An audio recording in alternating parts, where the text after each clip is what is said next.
Salve, saya Priscilia Floranera Bakupesa dari PKK 1 semester 6. Nah, di sini saya akan sedikit menjelaskan pengertian dari pengertian Ariarisme dan pengertian dari Nestorianisme. Nah, di sini apa sih pengertian dari Ariarisme itu? Nah, pengertian Arianisme itu adalah suatu aliran teologi Kristen awal yang berkembang pada abad keempat Masehi, yang menimbulkan kontroversi besar dalam gereja Kristen. Ajaran ini dinamai dari nama Arius, berarti seorang imam dari Alexandria, Mesir. Pokok ajaran Arianisme ini berpusat pada penolakan terhadap keilahian penuh Yesus Kristus. Arius mengajarkan bahwa yang poin pertama itu, Yesus Kristus tidak sepenuhnya Allah. Jadi di sini Yesus Kristus tidak sepenuhnya Allah itu, ia diciptakan oleh Allah Bapa, karena itu berbeda secara esensi. Nah, dari Bapa, ia mengatakan bahwa ada suatu waktu ketika anak itu tidak ada, yang artinya Yesus bukan kekal seperti Bapa. Namun, Yesus adalah makhluk tertinggi dan pertama yang diciptakan oleh Allah, tetapi bukan Allah sejati. Ajaran ini bertentangan dengan ajaran ortodoks gereja yang menyatakan bahwa Yesus Kristus adalah anak Allah yang kekal, sehakikat dengan Bapa, dan ia adalah Allah sejati, manusia sejati. Dari bagian Tritunggal Maha Kudus, Bapa, Anak, dan Roh Kudus. Penolakan gereja terhadap Arianisme ini karena merusak doktrin dasar kekristenan, yaitu yang pertama Tritunggal Maha Kudus, dan yang kedua keselamatan umat manusia, yang ketiga tradisi dan kitab suci. Tritunggal Maha Kudus ini menghancurkan Arianisme kesatuan keilahian antara Bapa, Anak, dan Roh Kudus. Sedangkan keselamatan umat manusia, jika Yesus bukan Allah sejati, maka ia tidak bisa menyelamatkan umat manusia, karena hanya Allah yang dapat menembus dosa. Dan dari tradisi dan kitab suci, banyak teks Alkitab yang menyatakan bahwa Yesus adalah Allah. Misalnya, dari kitab Yohanes bab 1 ayat 1 yang berbunyi, pada mulanya adalah firman, dan firman itu adalah Allah.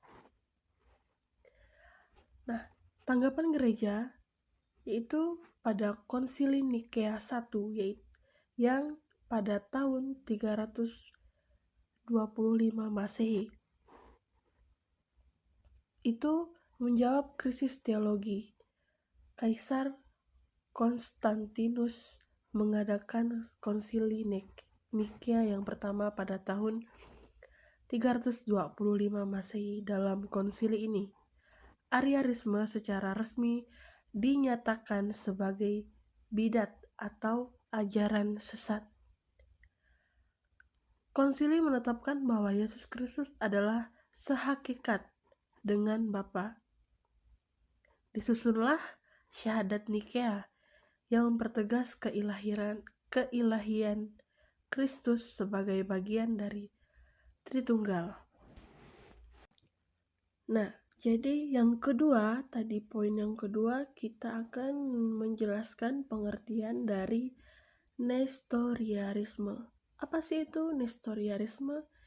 Jadi, pengertian Nestorianisme adalah ajaran teologis dalam kekristenan awal yang dianggap bidat atau heresi oleh gereja karena menyangkut pemahaman yang salah mengenai pribadi Kristus. Ajaran ini berkembang pada abad ke-5 Masehi. Pelopor ajaran ini adalah Nestorius, yang menjabat sebagai Patriarkh Konstantinopel pada tahun 428 Masehi. Nestorius adalah seorang teolog asal Antioquia yang sangat berpengaruh dalam masa awal gereja, Byzantius. Nah, ajaran Nestorianisme menolak penggunaan gelar Theotokos, berarti Bunda Allah atau pengandung Allah, bagi Maria ibu Yesus, menurut Nestorius. Yesus adalah memiliki dua pribadi yang terpisah. Satu, pribadi ilahi, anak Allah. Dan yang kedua itu pribadi manusia, Yesus dari Nazaret. Karena itu, Maria hanya melahirkan pribadi manusia dari Kristus, bukan pribadi ilahinya. Maka, ia lebih memilih gelar Christokos, yang berarti itu Bunda Kristus. Untuk Maria, bukan Theotokos. Ajarannya menyiratkan bahwa Allah benar-benar menjadi manusia secara utuh, karena sifatnya ilahi dan sifat manusia dalam Kristus dianggap berjalan terpisah, bukan bersatu dalam satu pribadi. Dengan kata lain, Nestorius memisahkan dua kodrat ilahi dan manusia, Kristus secara ekstrim, seolah-olah Kristus adalah dua pribadi yang berjalan berdampingan. Nah, gereja juga menolak Nestorius karena menyebabkan pemisahan dalam pribadi Yesus Kristus. Padahal gereja mengajarkan bahwa Kristus adalah satu pribadi dengan dua kodrat, ilahi manusia yang tidak bercampur namun juga tidak terpisah. Untuk itu, menyangkal gelar Theotokos merusak doktrin inkarnasi, karena menolak bahwa Allah sungguh-sungguh lahir sebagai manusia, menyimpan dari ajaran yang dirumuskan dalam kitab suci dan tradisi.